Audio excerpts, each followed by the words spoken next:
Buen día, bienvenidos al Día con la Economía. En el programa de hoy tocaremos un tema coyuntural de gran interés para los colombianos.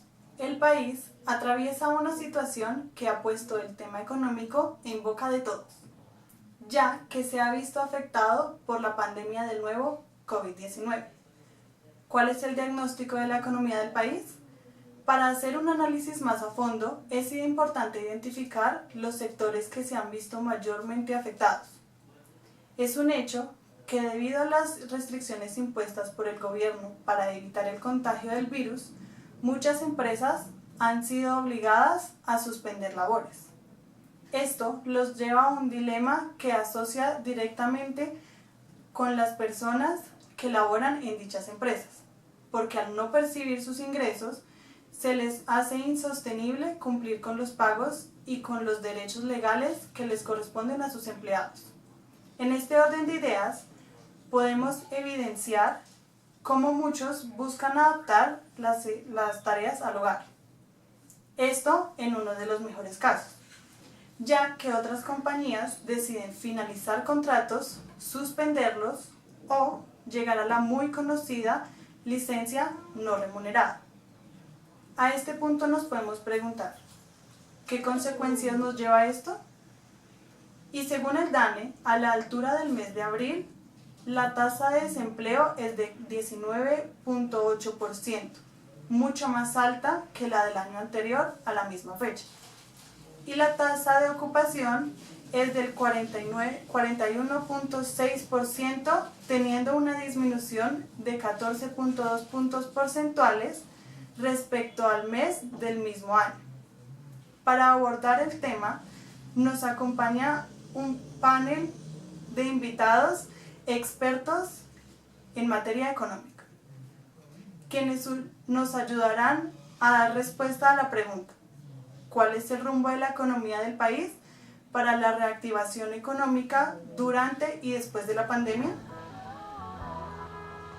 Démosle la bienvenida a Cristian Tomé, economista de la Universidad Nacional de Colombia, especialista en política macroeconómica, fue subsecretario de Hacienda de Bogotá y actualmente es concejal de Bogotá. Concejal, muchas gracias por asistir al programa. Gracias a ti, Sofía. Un saludo a los televidentes y a la mesa de trabajo. Por otra parte, nos encontramos con Sebastián Gutiérrez, politólogo de la Universidad de los Andes, economista de la Universidad de Oxford y actualmente es docente de la Universidad del Rosario. Profesor Sebastián, bienvenido. Gracias, Sofía, por la invitación y un saludo a los televidentes y por supuesto a la mesa de trabajo. Comenzaremos con unas recomendaciones para el desarrollo del programa. Yo les haré una serie de preguntas a lo largo de la conversación. Cada uno tendrá un tiempo de respuesta de 2 minutos, no se pueden interrumpir ni golpear. Okay. El tema con el cual vamos a iniciar la discusión gira en torno a la situación de la economía actualmente. Profesor, ¿cómo ve usted el programa económico del país? Bueno, Sofía, efectivamente la situación económica del país es preocupante, se ha visto golpeada por una externalidad, al igual que muchos países, todos los países del mundo se han visto enfrentados a esta situación. Sin embargo, Colombia ha sido uno de los países que mejor manejo le ha dado a esta situación de la pandemia por el COVID-19. Hay que resaltar realmente que estos buenos resultados que han arrojado el país se debe principalmente a las políticas económicas principalmente de la casa teórica y de la escuela teórica monetarista, que nos resalta efectivamente que es el mercado quien saca a flote la economía en situaciones de crisis. Ok, aquí ya empezamos a tener diferencias, puntualmente en dos afirmaciones que usted hace. La primera es que Colombia ha sido uno de los países que mejor manejo ha tenido de la situación. Esto no es cierto. Prueba de ello es el crecimiento de la tasa de contagios, que aumenta exponencialmente día a día, afectando sectores económicos enteros y dejando mucho que decir de los índices del país.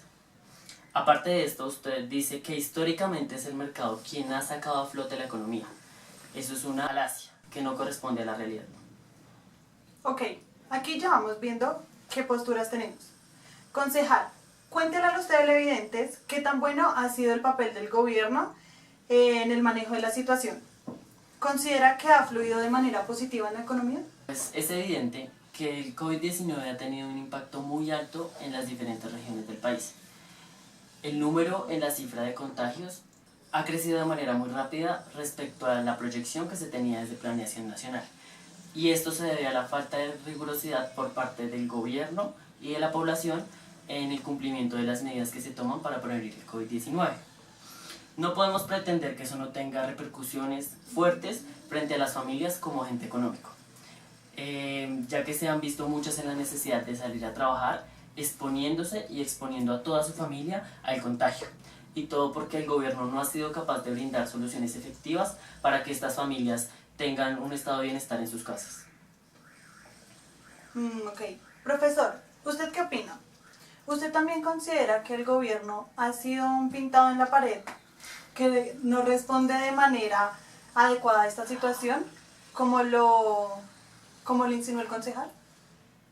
Bueno, Sofía, es muy chistoso lo que nos comenta el concejal, porque efectivamente la realidad del aumento del número de contagios se debe a que lamentablemente el gobierno ha tenido que ceder a presiones de analistas de izquierda o personas de tendencia económica keynesiana, que realmente lo que proponen o su solución para esta crisis es el aumento del gasto público. El aumento del gasto público, o sea, piensan que estamos en el 1945. Efectivamente el gasto público se ha aumentado, ya está ocurriendo. Lamentablemente lo que ha ocurrido es que se ha aumentado el gasto público pues más allá de las recomendaciones que daba el Fondo Monetario Internacional. Es decir, para este año se tenía una proyección del 2,5% de un déficit fiscal que tuvo con respecto al año pasado, 2019. Para este año, la proyección del Fondo Monetario Internacional era del 4,9%, teniendo en cuenta la situación de la pandemia y demás. Sin embargo, esta cifra del 4,9% ya fue superada. Es decir, ya se aumentó el gasto público y siguen aumentando el número de contagios. Entonces la realidad aquí es que pues esas recomendaciones lo que han traído es el verdadero aumento del número de contagios, Sofía. Bueno, profesor, entonces, ¿cuáles son las soluciones que usted plantea? Porque si revisamos la situación actual del país, podemos ver cómo la población es la que se ve mayormente afectada. Pues, obviamente por la falta de recursos. Podemos ver todas las banderas rojas que se ven en las casas. Ellas dan cuenta de todas las personas que se están quedando sin sustento o sin comida. ¿Usted creería que el gobierno debe afectar el gasto público cuando la gente tiene hambre y el gobierno impone medidas que les impiden salir a trabajar? Bueno, Sofía, teóricamente realmente es imposible tener a todos felices y con empleo. Existe algo que se llama la tasa natural de desempleo, que es un nivel mínimo en el cual una tasa de desempleo siempre tiene que ser constante y siempre existe. Si la población realmente lo que le está pidiendo el gobierno es que acabe el desempleo, sería realmente peligrosísimo para la economía, porque elevaría los niveles de inflación. Y claramente elevar la tasa y los niveles de inflación resultaría tan peligroso para la economía por el aumento de precios, que lo mejor realmente es mantener siempre esa tasa constante. Ahora, ¿qué es lo que debe hacer el Estado? Lo que debe hacer el Estado en esta situación es implementar políticas económicas y necesariamente que sean desde la escuela monetarista. Precisamente porque la escuela monetarista nos dice que es necesario aumentar el dinero circulante en la economía. Claro, aumentar el dinero circulante en la economía lo que va a hacer es aumentar los niveles de consumo. Y al aumentar los niveles de consumo se genera una cadena que ya todos conocemos. Si aumenta el consumo, aumenta la producción. Los productores van a empezar a solicitar más trabajadores para que pues respondan al aumento de la demanda, y pues al generar más empleos, esto pues precisamente va a generar un aumento en el ingreso y así efectivamente un crecimiento económico. Embustero. Claramente esa no es la solución. Entonces, para usted, ¿cuál sería la solución, concejal? ¿Y desde qué fuentes teóricas lo plantea? Bueno, Sofía, para comenzar hay que tomar en cuenta los postulados hechos por la teoría keynesiana, que suponen el desempleo como uno de los factores que más incrementan el riesgo en tiempos de crisis, como la que estamos afrontando en este momento. Para la época en la que se implementó la teoría keynesiana, el Estado tuvo que aumentar el gasto público por medio de obras de infraestructura y obras sociales para que las personas, para así de esta manera disminuir la tasa de desempleo. ¿Cuál fue esa época y qué medidas se tomaron? Podemos tomar como referencia el gobierno del presidente Franklin Roosevelt en 1933, en donde se aplicaron una serie de medidas conocidas como el New Deal. Estos fueron una serie de desarrollos y programas financieros que ayudaron a activar los momentos de crisis que estaban atravesando por la caída de los precios y el desempleo producidos por la crisis de 1929. Un momento, concejal. En ese orden de ideas, ¿usted considera prudente que el Estado se embarque en la tarea de edificar proyectos de infraestructura teniendo en cuenta que esto puede aumentar el riesgo de contagios para los trabajadores y sus familias? No había terminado, pero gracias. El keynesianismo además propone brindar poder de compra a las personas que tengan menos ingresos. De esta manera estas personas llegarían a asegurar llegarían a cubrir sus necesidades básicas, preservando sus niveles de demanda efectiva y se darían continuidad a los niveles de productividad activa. Otra de las medidas que se pueden tomar por parte del Estado es brindarle liquidez a la economía, reducir las tasas de interés de modo que las empresas y las familias puedan acceder a créditos más fácilmente para afrontar la crisis que están teniendo en los hogares y en las empresas. Vamos a un pequeño corte comercial y ya regresamos. Buenas tardes. A esta hora del día, en Noticias Estado, les presentamos un adelanto de nuestra emisión central.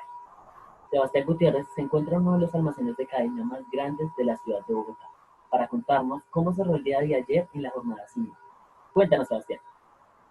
Así es, muchas gracias Cristian y a los televidentes. En estos momentos nos encontramos en Alcosto, uno de los puntos de la ciudad que el día de ayer presentó un gran flujo y aglomeración por parte de los consumidores. Esto en el marco de El Día Sin IVA, declarado por parte del Gobierno Nacional como una medida económica para la reactivación de la economía misma. A esta hora del día ya tenemos un balance por parte del mismo Gobierno Nacional. Este balance nos comenta que las ventas en el día sin IVA el día de ayer aumentaron hasta 6 veces más con respecto a un día cualquiera de la cuarentena.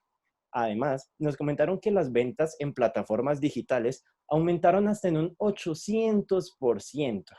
Efectivamente, el gobierno reconoce que hay y deben haber aprendizajes para futuros días sin IVA con respecto a medidas de bioseguridad y otros sectores de la economía, aparte de los electrodomésticos, que también se pueden mejorar y reactivar por parte del gobierno y sus medidas económicas. Vuelvo contigo al estudio, Cristian.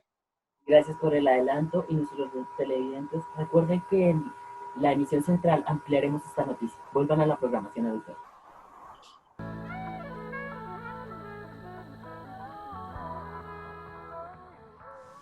Y volvemos de nuestra pausa comercial. Un gran saludo a los televidentes que se acaban de sintonizar. Estamos hablando de los temas coyunturales concernientes a la situación económica que estamos viviendo actualmente en el país. Retomando nuestro debate, una pregunta de gran importancia para los colombianos es con respecto a la reactivación económica.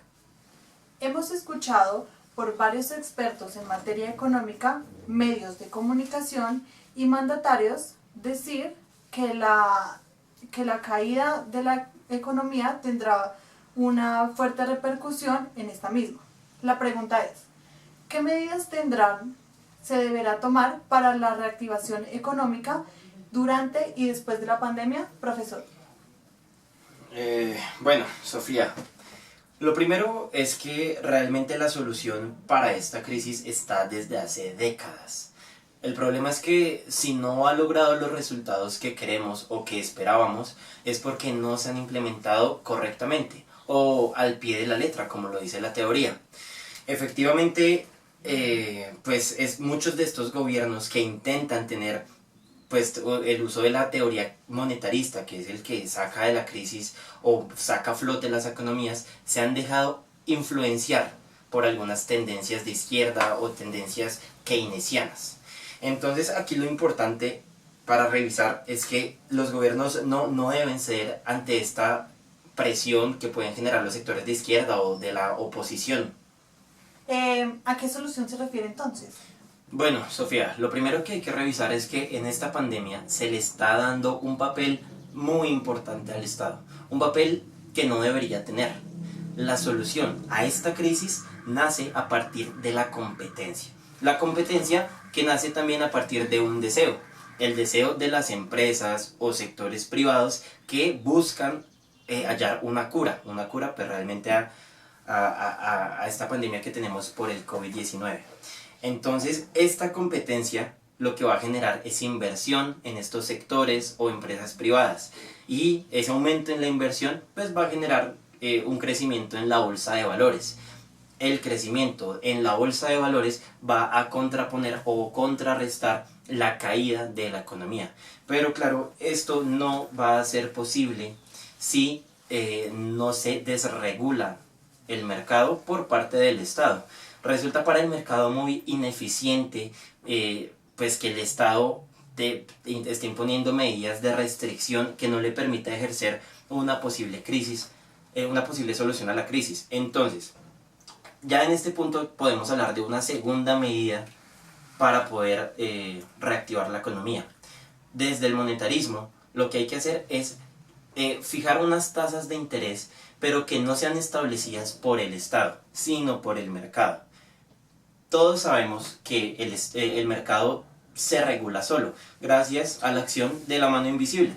Entonces, en una situación como esta, pandémica, de crisis, lo que haría el mercado es que bajaría las tasas de interés, lo cual facilitaría a las familias, empresas, a pues, tener un acceso más facilitado a créditos que le permita aumentar el dinero circulante en la economía y, como ya hemos revisado anteriormente, aumentar el dinero circulante en la economía generará un aumento, una disminución de los precios, dado que baja también la inflación, y pues efectivamente un crecimiento económico por una cadena consumo y producción. Ok, tengo varias cosas por aclarar. Es un hecho que desde hace décadas se le ha dado gran protagonismo al monetarismo. Prueba de esto es el consenso de Washington. Sin embargo, la mayor parte de sus recetas económicas habían quedado desacreditadas por las evidencias empíricas y por la propia experiencia histórica, en la que ha quedado reflejado cómo las políticas económicas neoliberales unidas a la globalización generan desigualdad económica y malestar social. No es coherente que usted diga que la reactivación económica se basa en medidas que ya demostraron ser obsoletas, como las del monetarismo. Es claro que el mercado requiere de la ayuda del Estado para no frenar sus actividades productivas. Si no fuera por el Estado, el mercado ya hubiera dado fin a sus actividades, dando recesión económica total. Resulta descarado que usted desconozca el papel del Estado. Un momento, señor concejal. Me gustaría que fuera más claro en cuanto a las medidas que desde su punto de vista se deben tomar para la reactivación económica. Pues Sofía, las medidas claras y concretas que debe tomar el Estado para la reactivación económica son, en primera medida, hacer uso de políticas monetarias agresivas para que las tasas de interés bajas estimulen las inversiones del sector privado. En la mayoría de los casos es lo que saca las economías de este tipo de recesión. En segundo lugar, es necesario que el Estado aumente el gasto público, pero no de la manera que lo hizo en los años 30. Cabe resaltar que en la actualidad no se podría focalizar el gasto público en proyectos de infraestructura, como en ese entonces, dado que dichos proyectos aumentarían el riesgo de contagio en la pandemia entre los trabajadores que lleven a cabo la obra. Lo que sí se puede hacer es dirigir ese aumento del gasto público a programas de renta básica dispuestos para hacer que el consumo sea constante y como consecuencia mantengamos un nivel constante de producción de las empresas. En ese sentido, concejal, ¿esa renta básica se daría por medio de créditos a la población? No, Sofía, al contrario. La renta básica es el medio por el cual el Estado le brinda a la población un ingreso mínimo, que les da la posibilidad de mantener su consumo autónomo. Esto no solo beneficiaría a las familias, sino que le posibilita a muchos mercados su existencia, ya que este sector de la población, que está mayormente afectado, no dejaría de consumir. Ok, ya hemos abordado la primera parte de nuestra pregunta central. Sin embargo, a nuestros televidentes que les interese saber las medidas para tomar en esta pandemia. Entonces, profesor, ¿usted qué opina?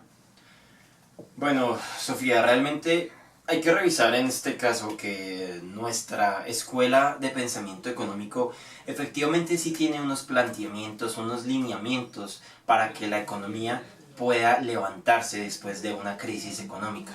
Sin embargo, para este caso específico de la pandemia por el COVID-19, realmente el proceso de reactivación económica todavía sigue siendo materia de estudio por la academia.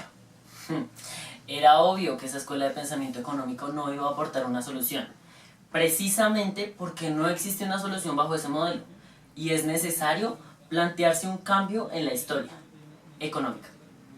Concejal, entonces, ¿usted qué propone para la reactivación económica después de la pandemia? Ok, pues lo primero es que sin lugar a dudas este es el momento histórico para volver a los postulados del profesor Keynes.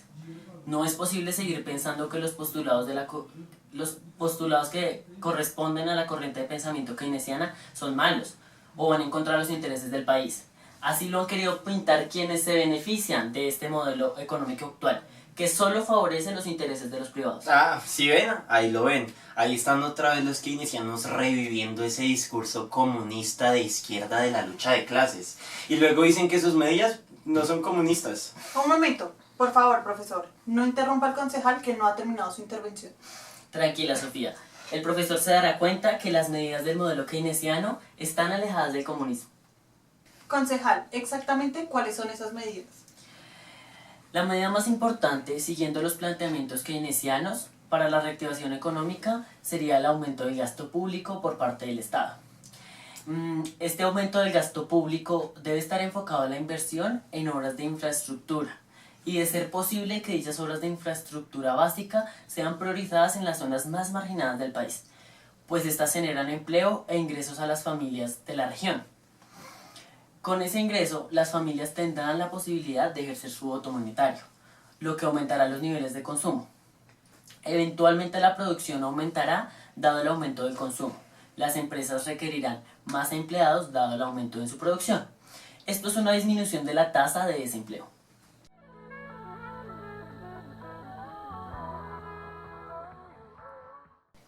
Les recordamos a nuestros televidentes que pueden participar con nuestros invitados a través del hashtag Pandemia Económica. No olviden etiquetarnos en el @aldiaconlaeconomía. ¿Consideran que las medidas que acaban de mencionar pueden generar un crecimiento económico? Si es así, ¿cómo se verían reflejadas? Bueno, sí, Sofía, definitivamente las medidas económicas que se deben implementar en Colombia, como ya hemos discutido, deben ser de corte monetarista. Además de esto, Colombia debe pasar a un modelo de desarrollo económico que tenga como base la economía pro crecimiento. Un ejemplo de estas economías pro crecimiento son en las que, digamos, las que tienen como base o como foco principal el aumento en sus índices más importantes, como lo viene siendo el PIB, el Producto Interno Bruto, el PIB per cápita, el cual viene siendo la división de ese Producto Interno Bruto dividido en la cantidad de personas de la población, y también, por ejemplo, el coeficiente de Gini. Aumentar ese coeficiente de Gini pues es realmente una ventaja para multinacionales o compañías multinacionales que quieran ver en Colombia una oportunidad de inversión extranjera directa. Profesor, no insinuamos que los índices económicos no reflejan el crecimiento económico, sino que este crecimiento económico en los índices no refleja el bienestar social de la población. Es de suma importancia para el país que esas cifras estén acompañadas y justificadas en la calidad de vida y el bienestar de la población. ¿O acaso es usted consciente que bajo ese modelo que usted defiende, en 2018 la pobreza monetaria llegó a 27%? Lo que quiere decir que en Colombia un poco más de 13 millones de personas se encuentran en situación de pobreza. Seguramente sí es consciente, solo que sabe que bajo este modelo se benefician solo unos cuantos actores privados, mientras que las grandes mayorías de la población no logran recibir los beneficios del modelo.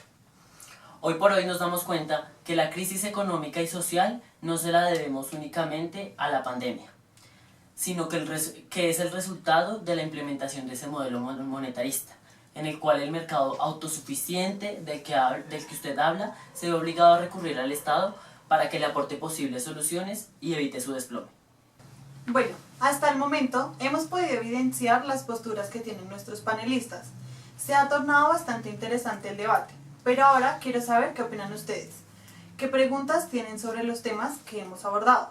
Los leemos a esta hora a través del Twitter #pandemiaeconómica. @Jorge el Curioso nos pregunta: ¿qué proponen ustedes como solución para reactivar el sector económico de los restaurantes? Bueno, querido Jorge, gracias por su pregunta. Efectivamente, el sector de los restaurantes es un sector que se ha visto gravemente afectado por la situación de la pandemia. Sin embargo, pues hay que tener en cuenta que las medidas que ha tomado el gobierno se aplican para los restaurantes de forma correcta, dado que los restaurantes son un foco o un centro de contagio muy alto dentro de los establecimientos, por supuesto. El gobierno también ha acertado en tomar medidas que permiten el continuamiento del servicio a través de domicilios apoyado en plataformas tecnológicas. Entonces, realmente la respuesta del gobierno con medidas que pues atiendan a medidas monetarias se han aplicado muy bien para ese sector específico que usted nos comenta, Jorge. Bueno, como dice el profesor, el gobierno sí ha tomado medidas en cuanto al sector. Sin embargo, estas no han sido garantes de un buen funcionamiento productivo. Muchos de estos propietarios pertenecientes al gremio funcionan en establecimientos en arriendo, y el 80,5% de estos no han podido llegar a acuerdos con los arrendatarios. Esto se convierte en un gran problema para el sostenimiento del negocio, ya que por medio de los domicilios no se acercan ni a la mitad del volumen de las ventas habituales en sus puntos de venta. Es necesario que el gobierno aliviane la situación mostrando apoyo al sector y asumiendo el pago de renta a los propietarios más afectados. @Andrés Camacho nos dice: ¿cómo se le ocurre al profesor decir que se le está dando mucha importancia al Estado, cuando es el Estado quien está encargado de la situación, mientras el mercado fracasa en todos sus intentos de recuperarse? Bueno, querido Andrés, todas las afirmaciones que yo he hecho en la noche de hoy están sustentadas y respaldadas en un modelo teórico. Efectivamente, ese modelo teórico, que nace desde una escuela de pensamiento económico, tienen como una base la matemática y la estadística. Entonces, para poder hallar la verdad en las afirmaciones que yo hago, es necesario hacer una revisión desde la matemática de la economía y no solo en frases populistas. Ok. @la mamerta de los tweets pregunta: honorable concejal, para usted, ¿cuáles son las funciones del Estado? Claro que sí. Según lo que recuerdo, existen 3 funciones del Estado. La primera es fomentar la eficiencia, solucionando las fallas del mercado. La segunda consiste en fomentar la equidad, adelantando procesos de redistribución de la renta. Y por último, es importante fomentar el crecimiento y la estabilidad macroeconómicos por medio de regulación. @un uribista orgulloso nos dice: estoy en total acuerdo con el profesor. Los gobiernos que implementaron este modelo, específicamente en el año 2002 al 2010 lograron rescatar la economía que dejó el espantoso modelo ICI. Bueno, sí, estoy de acuerdo con usted. Efectivamente, ese modelo del que usted habla, el modelo de industrialización por sustitución de importaciones o modelo ICI, fue un modelo excesivamente proteccionista. Y como ya lo hemos hablado y discutido a lo largo de todo el programa, ese modelo proteccionista o este tipo de modelos proteccionistas lo que hacen es estancar la economía, porque realmente lo que hacen es estancar el comercio exterior. Lo que hacía el Estado en ese modelo económico era poner cierto tipo de impuestos a las importaciones, como aranceles u otro tipo de impuestos aduaneros. Entonces eso lo que genera es que pues efectivamente haya una pérdida de inversión extranjera directa por parte de otras compañías multinacionales. Estoy en total desacuerdo con usted. El modelo ICI protegió las empresas nacionales, fomentó la industrialización e hizo crecer el empleo en el país al aumentar las producciones locales, sin mencionar que le dio cobertura a las labores en las cuales los países están especializados, protegiendo el comercio de estos productos. De hecho, la tasa de crecimiento del ingreso per cápita se duplicó hasta el 2,7% anual en el periodo de vigencia del modelo, es decir, el mayor crecimiento industrial y económico que ha tenido el país. No, señor concejal, usted se equivoca, honorable concejal, porque ese modelo ICI en realidad lo que trajo al país fue una subida de precios excesiva. Claro, cuando las empresas nacionales logran acaparar el mercado, ellos tenían toda la facultad de hacer un incremento en los precios de las mercancías del país. Además, por otra parte, y un factor muy importante, era la disminución en la calidad de los productos que estaban disponibles en el mercado. Claro, al no haber otro tipo de competencia que lograra llegar por medio de las importaciones, los colombianos estaban obligados únicamente a recurrir a los productos que estaban en el mercado disponibles, productos que podían ser de mala calidad por no aceptar otros productos que vinieran de las importaciones. Interesantes respuestas. Hemos terminado con nuestra sección de preguntas vía Twitter. Muchas gracias.